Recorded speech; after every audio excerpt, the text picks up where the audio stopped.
Welcome back to the Fitness Stuff for Normal People podcast. I'm Tony. And I'm Mariana. And the fitness industry right now is not what it could be. It's become something built on unrealistic expectations, aesthetics, and external validation, just directing attention away from the things that actually matter.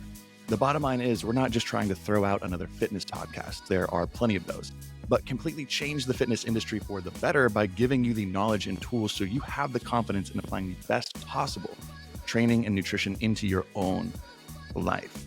Where today's episode, I have not been this excited for an episode, I think, since our sleep episode. I'm not going to lie. We are running through a few topics instead of just one big focus in a more bite-sized fashion. 4 in particular: nicotine and the potential health benefits. Yes, you heard that right. Pelvic floor training for women and men in sexual health, and so much more. The most well-known, but also not so well-known effective fat-burning supplement, and what specifically to look for on nutrition labels that might be tricking you. But before we get in, the easiest and freest way you listening can support the show is to take the next 15 seconds and go leave a 5-star review on whatever platform you are listening to us on. And if you're on Spotify, you can even hit that little follow button in the upper left corner. So every single Monday when we drop a new episode, it pops right up on your homepage so you don't miss a thing. And if you want more after each episode, you can join us on Fitness Stuff Premium for just $5 a month, where you get access to every single one of our complete 12-week training programs, a bonus episode every single Friday where we answer your questions, and other great perks like exclusive discounts, downloads, and more. You can go ahead and sign up in the show notes below. And a quick shout out from today's sponsor, Legion Athletics. Something I haven't mentioned in a while that I feel like is always important to have a reminder of is their protein powder, their whey protein isolate, is lactose free. It is great for my fellow friends with tummy issues. It is rapidly digested, easily digested. So that's, I know, something that people really struggle with protein powders. So this is a great one to try out. They have so many great flavors to choose from. They have a 100% money back guarantee. Also, if it doesn't work out for you, which is a great feature there, you can go ahead and use the Legion link in the show notes below, or type in the code FSPOD at checkout for 20% off your first order, or double points on every order after that. This is going to be completely out of left field. Have you heard of Nick's ice cream? Not a sponsor. Yeah, I have. You could be if you play the card right, Nick's. I have heard it. I see it all the time. I just discovered that's like the calming white noise I need at night. Just I love an it. 8-hour continual loop of Mariana clicking. It's bomb, though. Have you tried it? No. What have I been on? This, did I tell? I don't even remember what it's called, but it's low calorie ice cream that I've just been obsessed with. 1 pint is 260 calories and it tastes so good. It's like creamy. It's not icy like Halo Top. I forget what the name of it is though. Because I'm like, the ones I've tried are Halo Top, which isn't bad, but it kind of tastes just like icy. There's no chunks in it. Yeah. There's Arctic Zero, which straight up tastes like frozen LaCroix. Gross. Nick's is like 290 calories for the entire pint. 22 grams of fiber I had in it, but they have like the chunks, like the chocolate chip cookie dough chunks in there. I'm like, how do you fit all this in for so little Same calories? with the ice cream I've been having, but I know that's not the name of it. I have a pint a night. I have a $30 ice cream budget. And people are just buying Ninja Creamy. This is just a funny side note. I started a book TikTok, so for me to just like rage about my books. And it's been growing really fast. And lately I've been getting so many comments from either like podcast listeners or people who follow me saying that I have a doppelganger and thinking that it's someone different than my food videos or me on the podcast. That your book talk is somebody else, not that somebody you have else. a doppelganger somewhere. Yeah. So if you're listening really and that's happening to you, like, it's me. I made a separate account and it's me talking about books. Okay, that's actually. I've been getting like 5 comments a day, like saying that, and I just crack up. I'm like, no, it's the same person, I swear. But we got a bigger episode with all the topics we're talking about. But this is what got me so excited. The ones that we are talking about. Like, I love I'm these pumped episodes to talk about each one of these in a little bit more detail. Mm-hmm. And I think we're going to start off by talking about something that we've mentioned in separate episodes before, but never gone too deep on, and that is ephedrine. In the intro, I was talking about a fat-burning supplement. It's technically not a supplement. It's an over-the-counter medication. And when I was saying it's common and kind of uncommon too, it's very commonly used in the bodybuilding world. It's not as commonly heard of outside of that. I think most everyday people have never heard of ephedrine before. I didn't hear about it until you. Yeah, it's super well known inside the circle and super not well known outside of it. But it comes down to a few different things, right? There's no magic bullet, there's no panacea except for maybe Ozempic when it comes to weight loss. That's something that works pretty dang well, it looks like. Mhm. That's not us endorsing it. But no matter how dialed in your training is, how on top of your diet you are, weight loss still sucks at the end of the day. Weight loss just, there's no way around it. It's never like the most joyous time for anybody. And the leaner and the lighter you get, the more and more you have to fight with hunger, with cravings, with fatigue. And that's in large part why the last 5 to 10, that last little chunk, those last few pounds are so hard to get rid of, is because your body is, in a sense, fighting you. It doesn't want to keep doing that. That's why hunger levels are the highest when you keep dieting for so long. And I think we've talked about this a little bit here and there of why that really is. The hormone leptin, which is mostly known as ghrelin's brother sister. Ghrelin is the hunger hormone, makes you feel hungry. Leptin is the fullness hormone, signals that you are full, you don't need anymore. Leptin is produced by your fat cells, where ghrelin is produced mostly in the stomach, and people don't realize.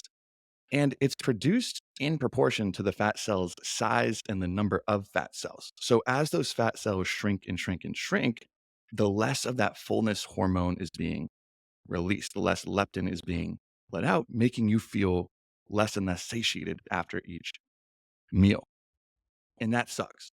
That sucks. Because I just started a deficit about 2 weeks ago, and my hunger and fullness, I mean, they're pretty great right now. Like I go through a couple periods per day, but it Yeah. is not beating me up in any sense. But this is something that I've used and probably will use towards the end, the closer I get to my end date.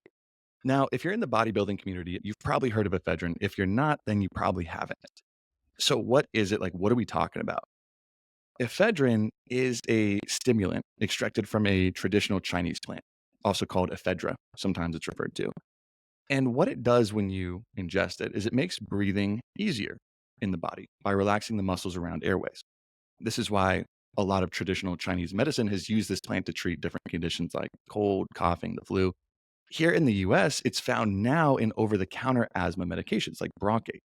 And it Mhm. used to be something that you could buy not in medication, like supplement form, but it's been switched over to an over the counter medication in the last decade or so. So, why do people take it, especially in bodybuilding and especially for something like in a weight loss or fat loss phase? It does two things really well. One, it increases your resting metabolic rate, or the calories your body is burning at rest, and fat oxidation more than any other natural compound or supplement we know of. Is this to a massive effect? Not so much, but it's significant. And the second thing is it absolutely crushes hunger. I'm not talking Ozempic level, like you can't eat more than 500 calories a day or you'll feel Yeah. sick, but it crushes hunger more so compared to anything else, any natural compound we know of. Like it's not uncommon for people to take it for the first time and feel full on just like 1,000, 1,500 calories, which I'm not recommending at all, right? But it does this by binding to receptors in your cells that respond to chemicals called catecholamines, which we've talked about before: adrenaline, noradrenaline, and dopamine. And when any of these molecules attach to cells, they trigger that fight or flight response, increasing your heart rate, decreasing your hunger, and accelerating fat and glycogen oxidation. So not only does it help burn and lose fat by increasing how many calories you're burning in a day, but it makes sticking to your diet much easier by controlling your hunger, which is why most people like it, right? Anything that can just get you to be consistent, like that last 5 to 10 pounds isn't the hardest because you're sticking to your diet so well. It's because you're having a harder time sticking to it most of the time. And it does seem to work synergistically with caffeine. So they're typically paired together. It's known as the EC stack in the bodybuilding community. And there's actually a good amount of research to back this up that's pretty interesting. A study done out of the Pennington Biomedical Research Center showed that in healthy, overweight, and obese adults, the combination of 70 milligrams of caffeine and 24 milligrams of ephedra increased metabolic rate by 8% over the following 2 hours compared to placebo. And that over 12 weeks, ingesting a combination of ephedra and caffeine 3 times per day led to a reduction of 7.9% body fat as compared to only 1.9% with a placebo. And a longer 6-month study out of Columbia University with 167 overweight and obese individuals compared a supplement containing ephedrine and caffeine to a placebo during a weight loss program. And the group taking ephedrine lost 9.5 pounds of fat compared to the placebo group, which only lost 5 pounds of fat. Okay, so we're starting to see some pretty big differences. And when we're saying how much of an effect does this have on metabolic rate, there was this really cool piece of research out of the University Medical School in Hungary that highlighted this pretty well. And it showed that the EC stack, or caffeine paired with ephedrine, can increase your resting metabolic rate by about 5%, which is more than any natural compound we know of that isn't an anabolic steroid. And it translates roughly to an additional 1/3 of a pound of fat loss per week for the average man when you stretch it out. So this isn't game changing in a sense of how much it speeds things up, but that's about the equivalent to a 30-minute fast paced walk, which every little bit can really add up. It can really add up. Now, there's a lot of research to back it, but this comes with risks, like anything does. But it's kind of cool because I feel like more people should be talking about it with the research there is, with how useful something like this could maybe be. Like, am I missing something of why no one's talking about this? I feel like though to the level that it could like would it affect everyone? Like, could everyone really benefit from it? I think that's why. Like, I I think guess that's true. Like, it's it's not like a effective, but for protein. like a niche group. If that Yeah, like like it's not like a whey protein, which most people could benefit from, or a creatine. yeah. That's a good point. I didn't think about that. But Yeah. honestly, with how much you see just absolute snake oil fat burner pills pushed Yeah. online that are just empty, filled with sawdust that are just crap. It's surprising to me that more people don't talk about this. And I do want to cover the risks because not everything is good or bad, right? There's always risks that come along with anything. And this is why it can't be sold as a dietary supplement in America, right? Just anybody could go buy it at a GNC. Now, plenty of studies show that when taken responsibly, ephedrine is essentially as safe as caffeine or any other stimulant like that. That's to put it in good comparison. It's a stimulant, right? And the risks really only come when it's either A, megadosed, or B, taken with other drugs or compounds like alcohol, large amounts of nicotine, MDMA, just like any other stimulant, right? You don't usually want to mix them together. But there was even one analysis of 52 different clinical trials that really found no serious adverse events such as death or heart attack in studies on ephedrine with or without caffeine. So there really wasn't anything noticed. I think the best way to think of it is the same risks that you have with caffeine, which I do think is chronically overused today, especially in like the younger, it's younger male generation for sure. I don't know if it's like this in the younger No, female girls too. generation. Girls too. I mean, dudes are, this is not uncommon to see dudes crushing like 800 to 1,000 milligrams of caffeine per day. Oh, yo, okay. I don't know about that, but that's fucking insane. Okay. I was like, I feel like a smaller girl would just fall over with that much caffeine. I mean, half these pre workouts are like 500 milligrams in a dose or something crazy now, but Yeah. we might need to revisit that in an episode coming forward. But it is important to note that all of this research done on it, it's mostly short term, lasting only a few months that are confirming its safety. This isn't something that people use for years at a time. And this is mostly just because most cuts or diets only last a few months. And this is not something you'd take if you're not dieting, right? So better safe, I think, to use towards the end of a diet when fatigue starts to set in, not just like, oh, I'm going to start my diet today. Let's start popping ephedrine, but really using it as like a tool to get you through there, or on days when you typically see higher hunger or you need control. And when it comes to the right dosage of this, the most common dosing protocol for weight loss is 3 servings of 20 to 25 milligrams of ephedrine per day. So like morning, noon, and early afternoon. I know when I use it, and I've had clients use it in the past, I typically stop at the second dose, so morning and noon, just because it's a stimulant. So if you're taking it too late, it definitely will interfere with your sleep. And I think those negative consequences negate anything positive that could come from that Mhm. latter. And typically it's taken synergistically with caffeines. This is when you combine each dose with around 100 milligrams. It's not uncommon to see people stack the ephedrine with up to 200 milligrams of caffeine per dose, but that just seems outrageously high to me.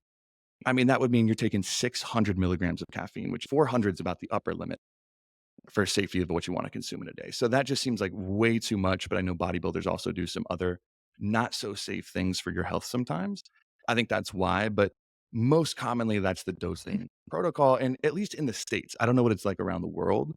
You can buy this over the counter at most pharmacies in the asthma medications, Broncaid, or I think it's Primatine is what it's called. I've used Broncaid in the past, but that's really where I think things set out to be. And the only note I want to have here, and this is a conversation I had with someone about Ozempic recently, and I'm not comparing this to Ozempic. I'm just thinking of other things that crush hunger, is that whenever you're limiting your total calorie intake extremely low, this is something I was reading in Ozempic patients, like below 1,500 calories for anybody, you just see it's so common to see so many nutrient deficiencies and insufficiencies, Mhm. people getting ill or diseases or things like that because there's no nutrients in their diet.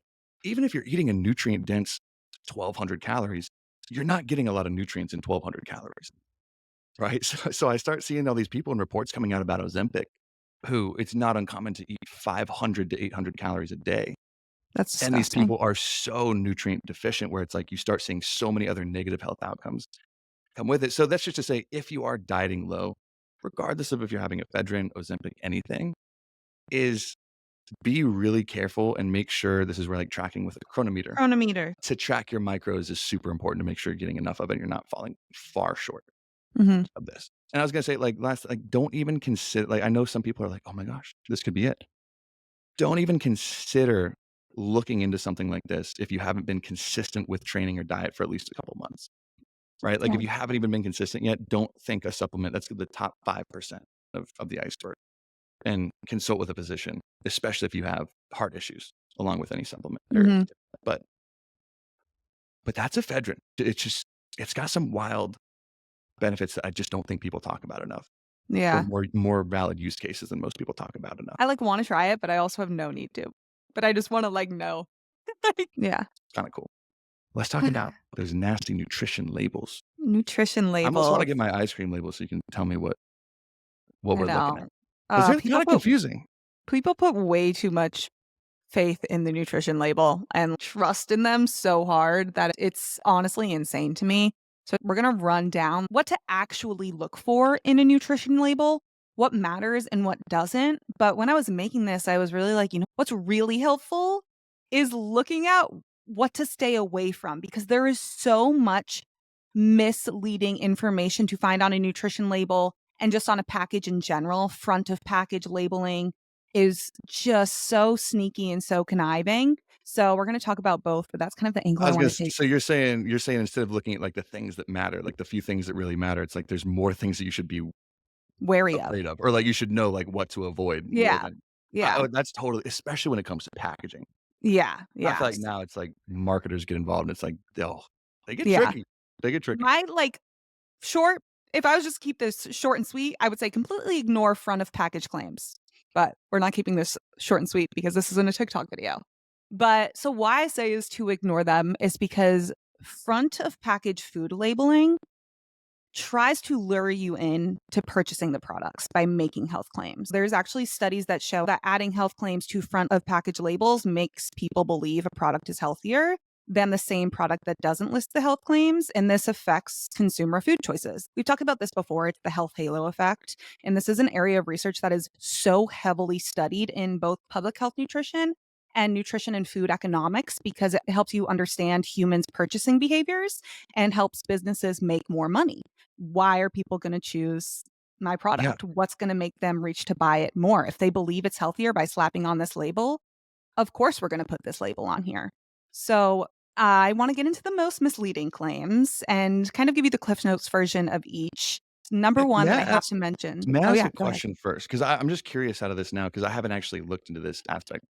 I've seen so many misleading packaging techniques in the past, Yeah. right? The claims are just outright false, like, not even like you could kinda blend it. I know the nutrition label itself, like listing the actual nutrition details. That Yeah. is checked and up to standard, like, that legally, you can't just lie on that. Is No. there anything that is legally constraining these people to make whatever claims they want on it, or is it just kinda lax, or is there a lot of gray room, or why can people just make, I mean, straight up false claims on these things? So it depends on if certain labels are regulated by governing bodies. I'll give an example Okay. with some of the most misleading claims. So I guess I'll start then. This is a shorter one, but this is a great example for this. Natural, all natural, something like that. That Oh, is yeah. a label that is used often. This doesn't have any real formal definition, and it doesn't mean that the product resembles anything natural. It simply indicates that at one point the manufacturer worked with a natural source. So, say, like a natural source being rice or apples. It's Oh, so at not, any point in the process either, yeah, they just worked oh my god. Oh, so pretty yeah. much anything could slap on natural on their label. Yes, because it's a claim that is not verified by an overseeing body. So, like the FDA, USDA, Uh, you don't need to get any approval. So anyone can put natural if they have at some point touched, like, a natural product has been involved, I was gonna say, like, Rice anyone can Krispie slap that treats. on. Like, Rice Yeah. Krispie treats could put natural on because at one point down the chain, Mhm. they dealt with just rice, which was Yeah. natural at one point. Okay, Mhm. Yep, yep. So that's interesting. natural is the honestly the most it means nothing. It literally means nothing. All natural means absolutely nothing. Yeah. So that's an example of that. Then going into another most misleading claim, which I think is the biggest one, which we've talked about a few times before, is the organic food label. So this is something that is Mhm. regulated by an overseeing body, not just anyone can slap on organic, but anyone could go through the hoops if they wanted that label. Anyone could really get it. Mm. It's pretty easy to do. And why this is one of the most misleading claims is because people get this impression that organic food means grown without chemicals. And this is Yeah. not true at all. Both organic and conventional farmers' crops use both chemical and non chemical containment methods. Organic regulations were designed to promote the use of natural chemicals over synthetic ones. And what did we just talk about? Natural, the meaning of natural, Kind of even just in meaningless. general, when it comes to labeling anything as natural, it's very ambiguous. But organic farmers, organic crops are also permitted to use non synthetic pesticides and synthetic pesticides. So, like, you could still use these synthetic chemicals on organic crops. You just have to get approval from the governing body. And there's over 100 organic approved synthetic chemicals. So, So it's not even the fact that they're using quote unquote organic chemicals versus non-organic chemicals. They're using a lot of the same chemicals. You just have to go ask for permission on your organic crops first. And yes. they're like, yeah, Yeah. go for it. And it's like, oh, we can still list it organic, even though Yeah. this is a So, synthetic chemical. a lot of them just use non synthetic ones, but they also use synthetic pesticides. The catch here is that these non synthetic pesticides are way less effective. So they're actually used in a much higher quantity than the synthetic ones. So your organic crops are going to be sprayed a lot more with these non synthetic pesticides, still pesticides. So Okay. more total Still a pesticides, chemical. more total chemicals. Yeah. That organic episode is that probably blew my mind more than any other episode we've done. Yeah. Like Yeah. completely changed how I saw something. It's insane. When it comes to your health, people typically will reach for organic because they think it's the better decision for you. Organic tells you nothing about the nutritional quality of a food. There is no difference when it comes to organic versus inorganic foods on its effect on your health. That's not what it is about. An example, organic sugar versus regular sugar, still fucking sugar. It's still sugar. It's the same exact thing. But even the Secretary of Agriculture, who oversaw the designation of organic labeling, Mhm. even came out and he said, "This is not a statement about food safety, nor is organic a value of judgment about nutrition or quality." Mhm. None of that. Yeah. It was to Yeah. fortify trust. Like, it has nothing to do with the quality of your food. Mhm. The Yeah. person who started organic labeling said that. This is Yeah. not a conspiracy. People just don't wanna look at that part. Was initially designed, the foundation of what it was implemented for makes so much sense. It was really to support smaller scale farmers who do use these more like expensive non-synthetic chemicals or limit chemical use. It was really just to support smaller scale farmers and give them more of an incentive to make their products a little bit more expensive because they Mm, are spending more money on the, like, that's all. It was really to help support farmers. That's what it yeah. was initially made to do. Now anyone just like will go ahead and slap it on. So that's organic. Another one, This one's probably people are gonna like come for me for, but no added sugar. This one really pisses it just some products are naturally high in sugar. So the fact that they don't have added sugar doesn't mean they're healthy or doesn't mean it's better for you or doesn't mean it's worse for you. I think the It no doesn't added mean sugar-free. I feel like a lot of people would hear no added sugar and think sugar-free. yeah. Yeah. Like, that's where their head would go. That's why it's very, very misleading. Like remind yourself most foods are going to contain sugar. Again, like carbohydrates, They're sugar is a almost carbohydrate. everywhere, yeah. Yeah. If you center your diet around whole foods, like Tony and I will recommend all the time, and not have ultra processed foods be the majority of your diet, you don't need to fuss over the sugar content of a nutrition label. Like, if you're reaching for some junk food, or some dessert, it's just going to be high in sugar. And if that's what you choose to eat, then eat it. But it's really not something you need to get so caught up in. You need to look at the bigger picture when it comes to sugar. Yeah. Another one that gets me, which Tony loves, I know he loves this as much as I do, but non-GMO. Just because it says non-GMO doesn't mean that it was even a genetically modified organism in the first place. Does that make Yeah. sense? No, that's what below the GMO one gets me the freaking most because I'll see, what's his name? Bobby something on Instagram or going around the grocery store. You don't want this product. You want this one instead because it's got non-GMO milk. It's made with non-GMO milk. Like straight up, there are 11 crops in the entire world that are GMO. That's it. 11 Yeah. crops. It's soybeans, corn, canola, cotton, alfalfa, sugar beets, papaya, apples, potatoes. There is no such thing as GMO milk. Yes. So Yeah. advertising non-GMO milk is the biggest virtue signal piece of crap I've ever It's seen. Non-GMO milk, because GMO milk doesn't doesn't exist, exist. bro. Yeah. But also, GMOs have been extensively tested and are just as safe and nutritious as their non-GMO counterparts. Yeah. And genetically modifying certain crops has allowed us to reduce malnutrition and undernutrition in third world countries. Like our exports, American exports into these third world countries are these genetically modified crops so we can help feed people and help prevent nutrient deficiency diseases. And no one wants to fucking talk about that, how Yeah, much the this good helps. thing. But that aside, GMO, just like organic, like non-GMO tells you nothing about the nutrition of the food. Nothing. It is all conspiracy theory.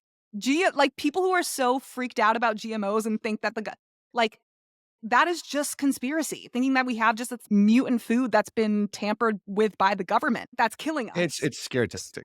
It's just scare tactics because it's something that most people don't understand. It's crazy. Yeah. Yeah. But what all these labels do, they all have in common is they allow for companies to make their products more expensive because they are tapping into this purchasing behavior of consumers to reach for products that they think are healthy because of the label. It is manipulation, it's misleading, and it is profitable. So I still get to this day questions about the Yuka app. You guys were talking about how to read nutrition labels. You should check out the Yuka app. No, No. we've publicly pooped on that before because it's a Yeah. terrible, terrible service. It's a terrible app. And if you're listening to this and you're thinking about DMOs, I appreciate the thoughts, but no, you should delete that app immediately. You know.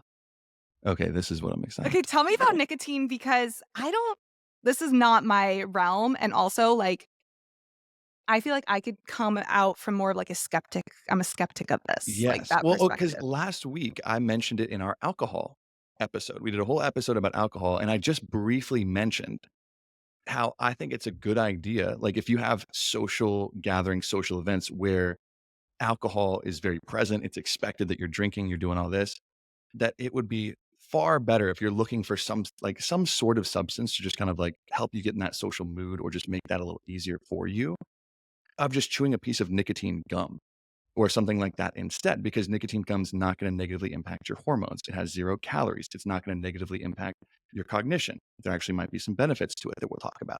It doesn't negatively impact your sleep. All of the terrible toxic things that alcohol does to your body, nicotine doesn't do. So I mentioned that, and I got a few DMs about it. Like, what are you talking about? Like nicotine. And I do want to start this by saying, I think I'm going to challenge some of most people's traditionally held beliefs. That's no doubt. All I'm asking for you to do is just hear me out, what I have to say, the logic and reasoning and research that I'm showing you behind it to then hopefully make a more educated decision on how you view something like this. Because a lot of it goes against conventional thoughts. Yeah. That's And what I'm going I, to do. and I think this is a super helpful analogy though. I think this actually makes a lot of sense when it clicked for me. Hmm. I think a lot of people see nicotine or have this fear towards it in the same way that a lot of people have this fear towards seed oils. It's like when you look at someone who's overweight and unhealthy and they eat fast food twice a day, they get less than 3,000 steps, they don't lift weights, they drink alcohol a few nights per week, and their sleep quality is terrible. And then someone in the grocery store will blame the seed oils in their diet for the reason why they're overweight and unhealthy and just ignore the fact that there are hundreds of other factors that are probably making that person overweight and unhealthy. We've covered this many times before, where seed oils and unsaturated fats either have no impact or a positive impact on health outcomes when you Yeah. substitute them in your diet for saturated fats, not negative. I think that's where a lot of people see nicotine. When I I know say, my personal bias, and I don't know, I feel like it's important to speak from this perspective too, if you're mm, listening. My personal bias is I just think cigarettes. And I know that's wrong to do. well, Like, I I was know going to that's ask wrong you to that. I'm do. like, when I say the word nicotine, what's the That's first thing that comes to your mind? that's all Cigarettes. cigarettes. It's all I think about. Cigarettes. That's what Yeah. everyone thinks about. And we know this for certain that cigarettes are one of the worst things you can do to your body, Mhm. right up there with drinking alcohol and being sedentary. There is simply no question about it. But just like we're talking about in that overweight and unhealthy person's lifestyle, how there's hundreds of factors that are going into it, and seed oils are like maybe 0.01% of that. A cigarette contains over 7,000 different chemicals that aren't nicotine when you inhale it. So a lot of the time it's wrongful association that nicotine is doing this. So it's like, okay, we know cigarettes are bad. And nicotine is one of 7,000 different chemicals in cigarettes. Is that the one thing that's making it really bad? And it hasn't really been until the last few decades that we've started to look at nicotine as something separate from cigarettes or from chewing tobacco, which is another one that is terrible for our gum health and gum cancer, and vaping, which most people are accustomed to. And Uh-huh. I was first turned on to this idea by Dr. Peter Attia. And then Huberman's done a really in-depth, really well done podcast episode. Peter Attia's done it, and a few others that I found really, really helpful because at least they're shedding some light on this. But when you separate nicotine from the delivery method, so how you're consuming it, which matters a lot, you realize that nicotine is a really, really powerful compound. Powerful. I'm not saying good, beneficial, powerful compound. And that you actually do see some pretty cool health benefits with a lot of research to back them when you look at it. So I just want to make that clear today when we're talking about the different effects that nicotine has. We are not talking about smoking or chewing tobacco. We're talking about specifically that compound, nicotine. I just want to make that as crystal clear. We'll go Mhm. over the different delivery methods and advantages and disadvantages for all of those at the end. Because there's one cool thing that at least changed my perspective when I was learning about this a few years ago, and that there are receptors that exist in our brains and bodies called nicotinic receptors. These exist in everybody, in babies. These exist in our bodies, right? These are a type of receptor already found in our brains and throughout our bodies that respond specifically to the chemical nicotine. They respond specifically to the chemical nicotine, along with the neurotransmitter we produce called acetylcholine, which is just another chemical used by our nerves to kind of communicate to each other throughout the body. Now, nicotine itself is a plant alkaloid that, yes, is mainly found in tobacco, right? Like I know when you're saying you first think of cigarette, I think that's everyone's first initial like Yeah. word that pops up, word association. But if you had time to think about it, you're like, okay, I know nicotine comes from tobacco. Most people understand that. But it's also found in smaller amounts naturally in tomatoes, in eggplants, in sweet peppers, in potatoes, in a lot of different plants, which most people just don't know about. It's just in the largest quantities in tobacco. And when you ingest it in any way we're talking about, it has different effects throughout the brain and the body. So when we talk about the different effects, I do want to split this up into talking about the effects it has on the brain and the effects it has on the body. I think that'll be helpful just from like an organization standpoint. Now, when we look at the brain, we haven't done an episode on nootropics, have we? No, we've talked about them, I think, in round robin or In like something, but passing, yeah, in like passing or yeah. something like that. But nicotine looks to act as actually one of the strongest natural nootropics that we can consume, right up there with caffeine. A nootropic is really just something that enhances different measures of cognition. Now, most nootropic supplements, I got really into this when I was like 18 years old and worked at GNC and would just sit there and like read the supplement books in the back. So I'm like, oh my God. So Mhm. it's like I thought these nootropics would be like limitless pills. Remember that Yeah. Bradley Cooper movie? They're not. They're like way overhyped for the most part. But Yeah. most nootropic supplements don't have a massive or at least an immediate effect, and they need to be taken for longer periods of time to really get the benefits from, like alpha GPC, uridine, monophosphate, different mushrooms people take. These are traditional nootropics. Where nicotine has been shown in research over and over again to immediately, I mean, 2 to 15 minutes post ingestion, improve attention, alertness, working memory, and even mood by reducing anxiety and anger. Even though for some in higher doses, because the dose always matters, it seems to increase anxiety in higher doses. And I'm not going to pretend to be a neuroscientist Mhm. here, but understanding the basics, it looks to do this by significantly increasing the neurotransmitters dopamine, acetylcholine, and norepinephrine, which is very similar to adrenaline. And it decreases the neurotransmitter GABA, which kind of slows things down. Now, just to give you an idea of this like focus, attention, most people know dopamine is the main neurotransmitter that ADHD medications like Adderall increase. The focus medication mainly play a role with dopamine and a lot of other things. But this is where nicotine it kind of does so in a cool way. And what's special about nicotine is it seems to increase acetylcholine in this spotlight sort of effect where whenever you're working on a task or a problem that you're focused on, like a puzzle or you're studying a paper, whatever specific neurons in your brain that are involved with trying to figure out that puzzle, those specific neurons specifically see an increase in acetylcholine. So focus on that area and nothing else gets enhanced. It's kind of like this neurochemical little spotlight. And since most of what it does is in the brain, it's also being heavily, heavily researched in potentially providing neuroprotective benefits for diseases like Parkinson's, for Alzheimer's. That's where actually most of the research is coming from now, is looking at Mhm. neurodegenerative diseases like that, which I think is so, so cool. But this is also why nicotine can be very addictive in certain settings. Like people usually think of nicotine, maybe the second word that comes with it is That addictive. that was my thought too. I'm like, isn't that the why cigarettes are so addicting? So it looks like, and I don't think there's a definitive like this is what it does because I think so many people seem to be different. Because I was looking a lot at this topic and what makes cigarettes addictive. And it seems like there's a lot, but this is where the delivery method of nicotine seems to really, really matter. Like when you're smoking or vaping it and that nicotine hits your body and your blood the quickest within a freaking minute or two, that's when it seems to have these addictive qualities with it because you're seeing such a quick spike in all of these neurotransmitters that we're talking about instead of a slower little rise. And I'll even just speak this through experience because I'm going to talk. I've used nicotine gum before if I'm coming down from caffeine, like my caffeine use over time has just gotten too high. I'll use nicotine gum some days and just completely take off of caffeine so I don't build a tolerance to either, in a sense. Not overuse. We'll talk about doses and small amounts like that. But I've never ever had an inkling to be like, oh, I want more of that. I've never personally, it could just be me, but it seems like a lot of people, when it's not smoking, don't have that same kick either. Yeah.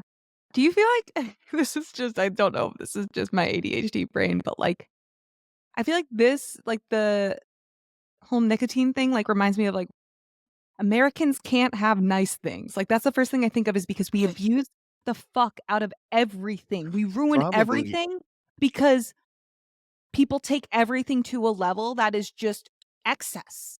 Everything in excess, never enough, more, more, more. So we can't have fucking nice things because everyone abuses the shit out of it and ends up making it seem so dangerous because I no mean, I one. didn't think of it like that, but that's gotta be a part in it.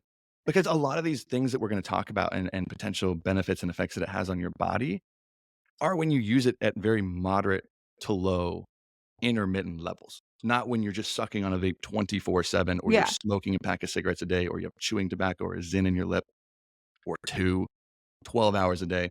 That's when a lot of the negative effects come from is this overuse. So that really could be. Now, outside of the increased cognition, which you typically see for about 30 to 60 minutes is where that focus tends to roll if you're doing something like smoking. which is why people need to keep smoking to kind of like keep spiking that back up. Where nicotine patches, which I've never used, or nicotine gum, typically spread that cognition enhancement a little longer. Now, one of the other reasons, this is actually, I think, a really interesting piece, and especially we were talking about ephedrine, is nicotine has a pretty big impact on reducing your appetite, which is actually, when people look at it, another big reason of why a lot of smokers have such a hard time quitting is that they realize, holy crap, I am starving when I don't have this in my body. It's Yeah. obviously, it's very complicated why this addiction happens in the first place.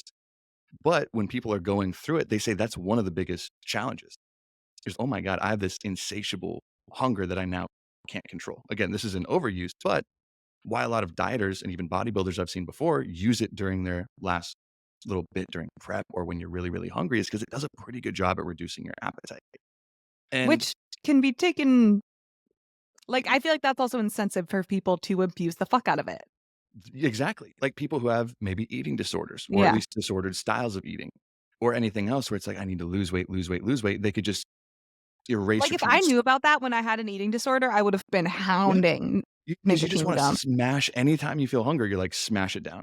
Take a Yeah. chemical that'll just make that go away instead of just dealing with it or Which makes it adjusting your so much lifestyle. worse. Like, that's not, don't do Oh my, that. yeah, it just builds up over time and it's not a good thing. But once you ingest nicotine, a few other things happen in your body. And it's in part a stimulant. And this is why the appetite suppression seems to take place. But once you ingest it, your heart rate and blood pressure increase, like with almost any other stimulant you see. You'll see a vasoconstriction where the muscles and the walls of the blood vessels contract and narrow. This vasoconstriction, which that's why, again, over time, that's not a good thing. It's nice to get that flexibility over time, but not something you just want to always squeeze tight. Your veins, your circulation, kind of important from a longevity standpoint. And the contractibility of your heart tissue will actually increase. So it's a stimulant, like a lot of other things. But this stimulant, it's a little different because, again, when most people are consuming it, they're sucking on a vape all waking hours of the day. Where if people have a stimulant like caffeine before they're working out, you still see vasoconstriction. You see this increase in blood pressure, this increase in heart rate. It's intermittent. It happens and then it goes away.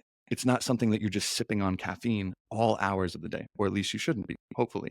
But like any stimulant like that, it's going to decrease your appetite. And when people take it regularly, that's where a lot of these negative effects from nicotine seem to come from. Like, you don't want to be increasing your blood pressure and putting extra stress on your circulatory system around the clock. You don't want to be doing that.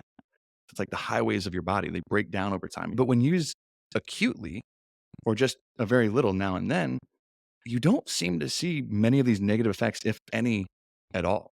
Kind of like caffeine, they can be very good for your heart and good for your circulation and circulatory system, but not if you're living off of it. Mm. And it seems to have a ton of these benefits when you just use it in moderation.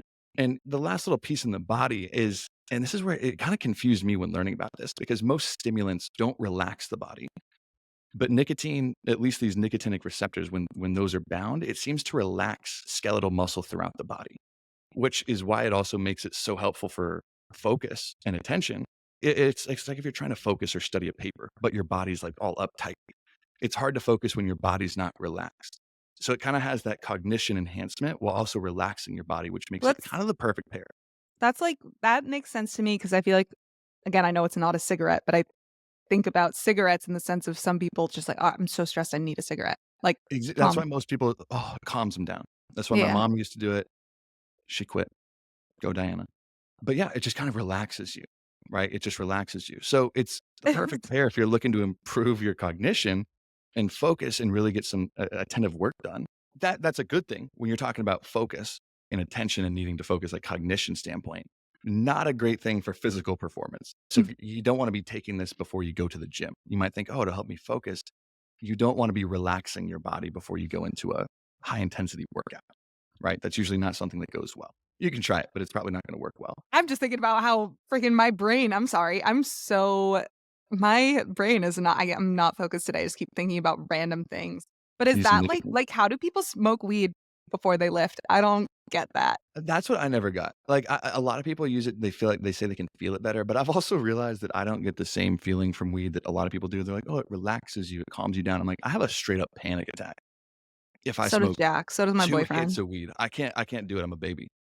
It's hilarious. Anywho, all of this to say, there are side effects. This is all the good things that can come from it, which I think are more surprising because so many people have a negative view on this. But the side effects, it's important to talk about the delivery methods. And that's usually where you can see where these side effects come from. And I do want to make this very, very clear before even going into any of these delivery methods. It looks to be a really bad idea to use nicotine when you are under the age of 25 when your brain's still developing, Oh, especially teenagers and the younger you get.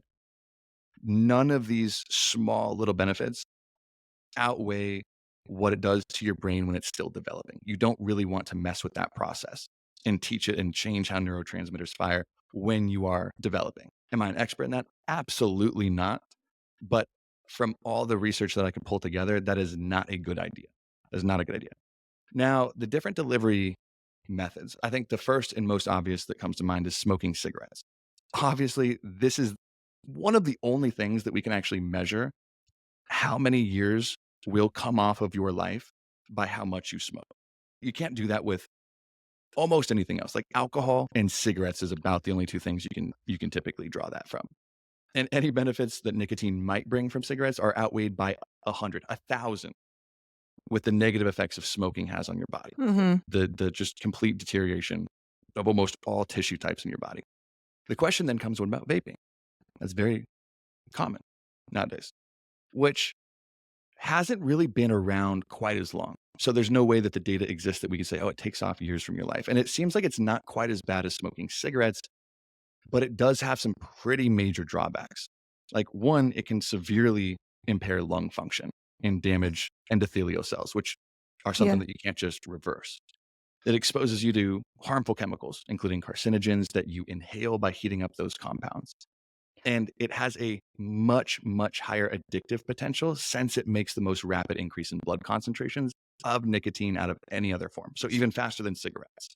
That's why I think that in the next decade we are actually going to find out that vaping is more harmful than cigarettes because of how much more people vape than say cigarette smokers. And Yeah. one, the ease of use, so like how easy it is versus having to go outside and light up a cigarette, and Yeah. also just it being glamorized in the younger population, Well, I know almost they like even started in California banning any flavor of vape.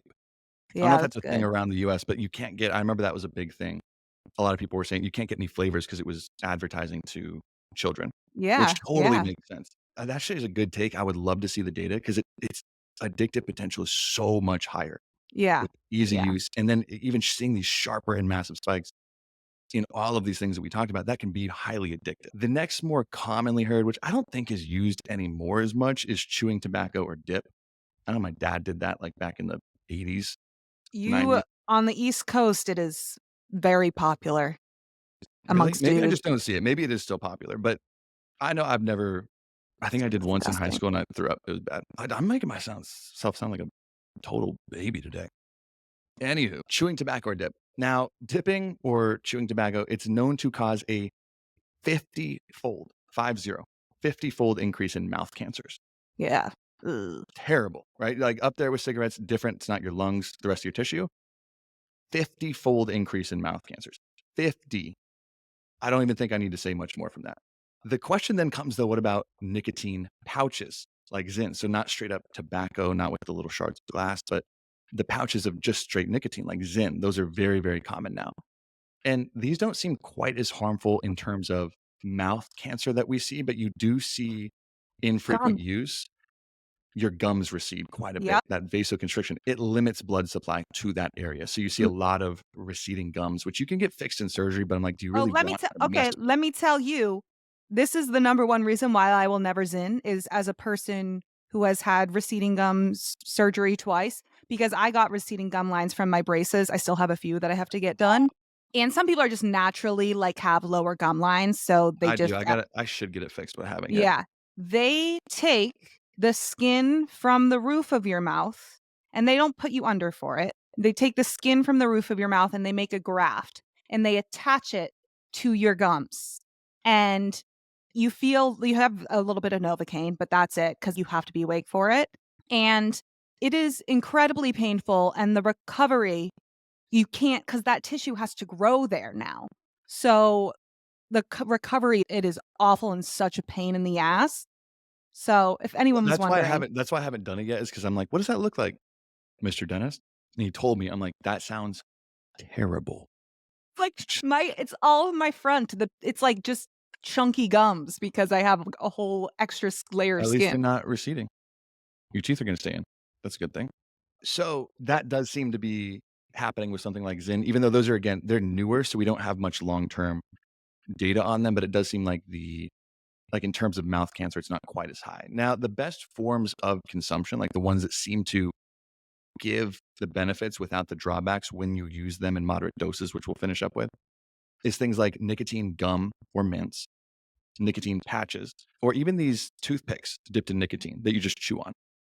Nicotine pouches are more common when you're quitting smoking, but nicotine gum or mints, if you want to try out the nootropic or cognition or use it as a tool to cut off the caffeine. Now, how much is too much? Because obviously, like nicotine gum, if you're chewing a pack a day, might not be the best idea. And there isn't an exact clinically effective limit per se on these types, but the safe dose it looks like in the research that's available now ranges anywhere from 4 milligrams to 20 milligrams per day in non smokers. And I know nicotine gum, for example, comes in 2 or 4 milligrams. In most cases, it might come in more. So anywhere from 4 to 21 milligrams seems to be safe in non smokers, but up to even 42 milligrams per day in people coming off of smoking tobacco when you're using nicotine patches. But I'm also thinking that that might be because you're used to smoking a pack of cigarettes per day. So it's Yeah. bringing the number down. But like it's one of those things that I think is unfairly treated, like seed oils a little bit, where but this one even seems to have more potential benefits, especially for people who are aging. But I've used it intermittently too to take breaks from caffeine if I need to, if I build up a tolerance, or instead of if I'm going to a birthday party with friends who everyone is just ordering drinks and drinks and drinks, and I don't want to drink alcohol, I'll pop in some nicotine gum, and people are like, "Oh, it's still bad." It's not bad. It's not that's not bad in any real sense or definition of that word. One piece of nicotine gum there. If you're addicted to it, that's one thing, and that's where I want to leave like the final note on this is that it is crucial to approach this compound with a healthy dose of caution and awareness. Right? It's a powerful Mhm. compound, but we're understanding a lot more about it. So even though nicotine can offer some pretty remarkable benefits, especially when you're separating it from the harmful delivery methods like smoking or vaping or chewing, the risks associated with nicotine addiction and misuse are not to be Yeah. underestimated. And Yeah. especially, I'm like, I don't work directly with high schoolers, but I have friends who will lead different groups with them and things like that. And it's a very common thing to see in high schoolers with, I That's mean, scary. high doses that Yeah. are a little bit scary to look at. So, like, it's not something to play around with or underestimate. It's not just Yeah. a caffeine, it's not an energy drink. This is more powerful or more potent than that. I feel like people who get so I don't know, we'll definitely have the camp of people like, "I can't believe these people are just, like, pushing nicotine, like, that's so gr" That's It's not like, what we're "What?" doing. Yeah. Yeah, and it's really interesting, and the research is, like I think it's really fascinating to learn about and how it can be so helpful for so many people, and I look at it from the perspective also how misunderstood weed was, how, like, even just 10 Yeah, years ago, absolutely. um, and how you look at it then versus now and how it's perceived, and also, like, as an adult, which our primary audience are people over the age of, like it's between, like, 25 and 35, I think is, like, our main audience, like, Mhm. your autonomy in life and, like, the privilege of having autonomy as an adult is making decisions that you know are either gonna work for you or not. You go into Yeah. something knowing yourself. Like, me personally, I would never try nicotine gum or mints because even though I'm actually, like, really fascinated by it, because I have, like, really bad oral fixation issues, and I would Mhm. wanna keep chewing it and chewing it. Like, that like, me Yeah. with gum, if I have a pack of gum, I'm chewing the whole pack in a sitting. It's really bad. And that may sound stupid, but I know myself, I'm not gonna do that because I know I would have too much and then get addicted to it. And there's Yeah. nothing wrong with that. It's just, like, knowing your behavior. That means, like, then people wouldn't talk about things that are considered taboo ever, and we'd never learn anything if Yeah, we're I'm like, there's so much nuance when it comes to something like this, and I just think it's so interesting because it's so misunderstood, and it like, you're exactly right. I know we're gonna get people, "I can't believe you guys are pushing nicotine." We're Yeah. not. If you're fine without using nicotine in your life, don't start using it. Don't. Yeah. But if you want to test it out for maybe it's the appetite suppression properties in certain periods of your life or the cognition or focus benefits or coming off of caffeine. And the worst part about that is I guarantee the people who are going to be like, oh my gosh, I can't believe you guys are pushing nicotine. If you have a sip of alcohol in your life, like shut the turn Yeah. around, leave. Like it's just the most backwards, illogical thinking I've ever heard of in my entire life. Yeah. Yes, it comes with risks. You should ultimately make your decision with comprehensive knowledge, carefully considering both the potential advantages and disadvantages, but don't just trash it because you don't know better, Yeah. right? That's where it comes down to. But I think it's so freaking interesting. It's so Yeah. interesting. But that's nicotine. Let's talk the final one of the day, but I'm pumped about it because may I just offer this as a little prequel preview? Prequel. Dudes, men, don't skip this part. This sounds like it's a Pelvic part for floor women. training. Do your Pelvic floor Kegels. training. Men, I have a piece for you, but Mariana, take it away because this is, I think, just almost as important for men as it Yeah. is to women. And we've been getting asked about this quite a bit. So pelvic floor training, I feel like people like kind of know what it is. Women definitely hear about it. I feel like men not as much. But I've Yeah. actually been seeing people talk about it more in social media lately. But I just want to let you know, what is your pelvic floor in the first place? And the pelvic floor muscles, they're located between the tailbone and your pubic bone within your pelvis. And they support the bowel and bladder as well as the uterus in women. So it has four primary functions. So support of all of your pelvic organs, including ones I just mentioned. Also for men, your prostate. It supports the prostate and it supports your rectum. It's very important for the allowing you to go to the bathroom. Like if we didn't have pelvic floor muscles, we literally wouldn't be able to go to the bathroom. Is that TMI? I don't think so, but I No, I think don't think so at the all. human body is very fascinating. It stabilizes your pelvis and spine. It assists with sexual function and supports that bowel and bladder control. So those are the four main functions. And pelvic floor muscles are similar to other muscles in the body. They can be weak, they could be stretched out, they could be strong, they could be tight. And pelvic floor weakness or tension leads to pelvic muscle dysfunction, which is really common in a lot of people. And it's something you definitely want to try and avoid. And your risk for that pelvic floor muscle dysfunction only increases as you get older. I don't Um, think many dudes realize that they have a weak pelvic floor.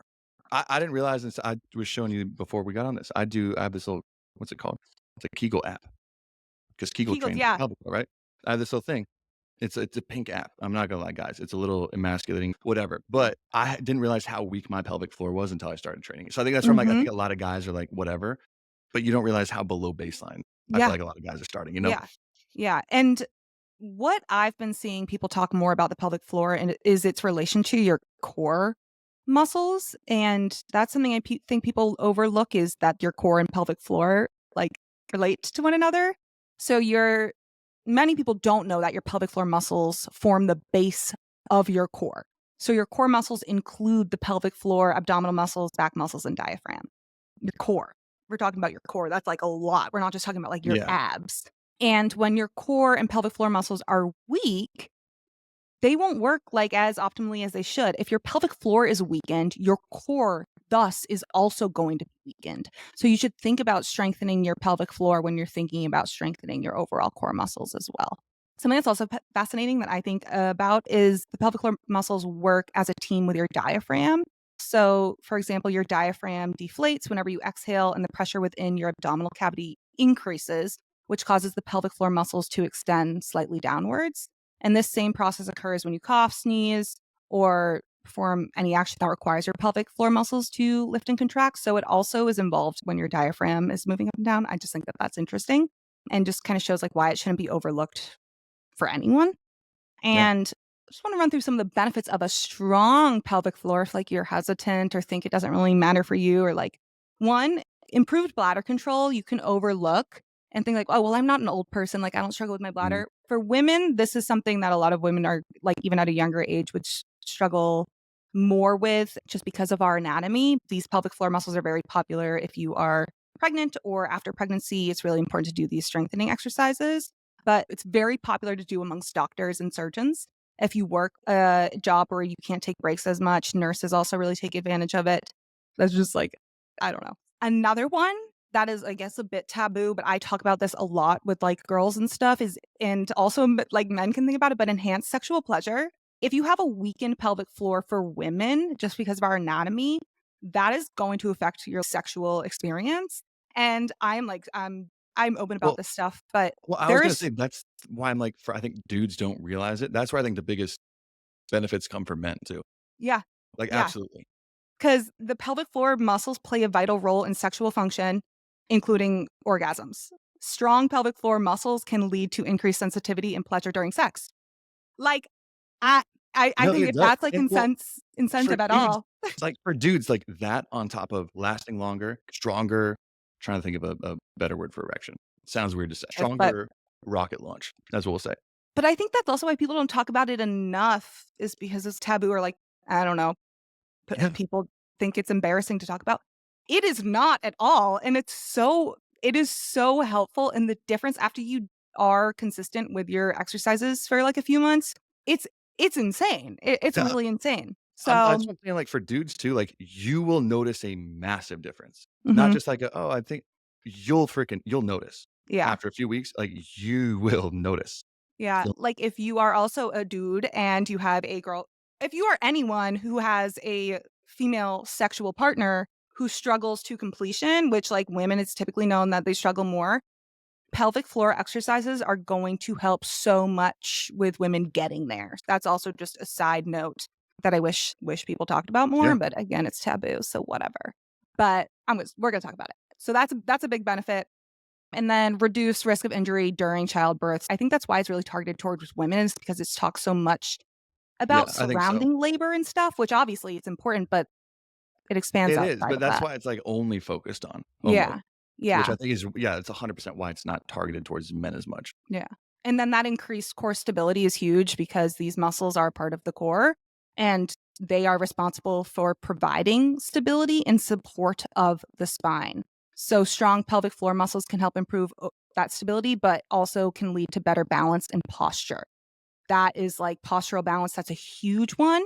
And also can help relieve chronic pain having a strong pelvic floor because having these weaker pelvic floor muscles can contribute to really bad low back pain and hip pain. Mm, So that's why it's something they're targeted in physical therapy a lot for people with low back pain and hip pain as well. So it extends far beyond like the benefits of having a strong pelvic floor extend far beyond just like women and if you're pregnant. and I'm curious to see how else you would go about strengthening them, 'cause I'm not gonna lie, this might be I use this, like, silly little app that, like, is 5 minutes a day that I used to do in the sauna after my workouts, but now I just Kegels are do gonna it in be my your lunch. go-to. Like, Okay, I was that's like, the it's m literally just doing Kegels, like, hold for 5 seconds. yeah, that's, like, the main way and the number one way, but you don't need a bunch, like, Kegels are effective and they're gonna work, so, I recommend getting, like, a Kegel app because sometimes it's gonna be hard to figure out, like, locating your pelvic floor is gonna be the most difficult thing to do if you haven't before, so, Mm, Kegel exercises are the most well-known, most effective way to strengthen that, and you wanna start by locating the pelvic floor. And an app can help you do that, but you really just wanna contract and release the muscles you would use to stop going pee. That's where I think, like, you can put into, understanding that's how I figured it out. stopping yourself from going to the bathroom, you're contracting your pelvic floor muscles. That's what you're doing. And so doing Kegels, you're going to contract, tighten those pelvic floor muscles. You wanna hold that if you're new to it, I'll typically say hold that for 3 seconds and then relax for 3 seconds and do 3 sets of 10, and then just, like, slowly increase the duration that you're holding that for, and do that daily. Like, do I that was every gonna single say, day. like, even I think it's a free app I have called KPFE or just it's like a pink K app. I'm Mhm. trying to look at, like, right there. And it just does. It's like 5 minute gives you an exercise which is like hold, relax, hold, and it's just 5 Yeah. minutes you can just plug in when you're doing anything. That's the cool part It's about it too, is yeah. you can do them on the That's bus. why I said No you one can knows. incorporate them into the Kegels, like, into your daily routine. Like, Yeah. you could do it anywhere throughout the day. You could even do it, like, if you're sitting at your desk, like, at work, you could just, like, do some Kegels. Yeah. Um, And the app builds it up pretty good too. Not a, yeah. like, plug for the app 'cause I'm sure there's other ones, but it, like, builds up because when you're a beginner, you realize, "Oh, damn. This is actually harder than I thought," but it kinda Yeah. builds you up and strengthens along the way, Yeah. which Yeah. is cool. And then the next best thing you're gonna do is just practicing good posture. It's going to help properly align the pelvis, which can help support the pelvic floor muscles. If you're sitting for a long time, standing for a long time, that's gonna be another thing that you can really pay attention to that's gonna be the most effective. And just for strengthening your core in general. Like, if you're constantly slouching all the time, you're gonna be weakening your core. That was a good episode. That was a big episode. I love those episodes. I Because, like, my brain, sometimes I just want to talk about a bunch of things. I know. We got to come up with a new name for these instead of round robin. Just like call them yappers or something like that. We just yap. One thing about me, I'm gonna yap. If someone's yapping, it That's is what it is. absolutely me. If you need someone So, to yap with, you want to hear more yapping over on Premium this Friday? Your AMA, you get more yapping over there. But no, if you're in Premium, we will see y'all this Friday with that bonus episode. Y'all get every single week along with all of our 12-week training programs. So we'll see you guys this Friday. Everybody else, we will see next Monday with a fresh new episode. Talk to y'all later.